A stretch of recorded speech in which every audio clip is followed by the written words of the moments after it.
Hello my YouTube family, welcome back to my channel Triveni Sairam heartful ideas. So ఇది ఒక mini vlog. ఇది సుబ్రహ్మణ్య షష్ఠి రోజు నా పూజ అనమాట.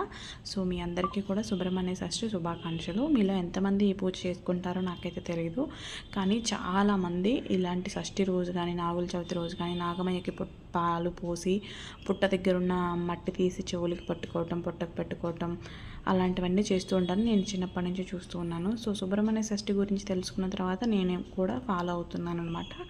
సో సుబ్రహ్మణ్య షష్ఠి రోజు మనం చక్కగా ఆ పుట్టలో పాలు పోసి ఆ సుబ్రహ్మణ్య స్వామికి పాలాభిషేకం చేసుకుంటే ఎంతో ప్రశాంతంగా ఉంటుంది కదా, ఎలాంటి కోరికైనా నెరవేరుతుందని నమ్ముతారు.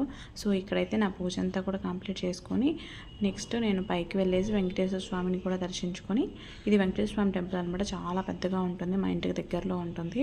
సో ప్రశాంతంగా కాసేపు రిలాక్స్డ్గా టెంపుల్లో కూర్చొని మళ్ళీ ఇంటికి రిటర్న్ అయిపోయాను. ఇది నా బ్లాగ్. అయితే మీకు నచ్చితే లైక్ చేయండి, షేర్ చేయండి, కామెంట్ చేయండి. Thank you.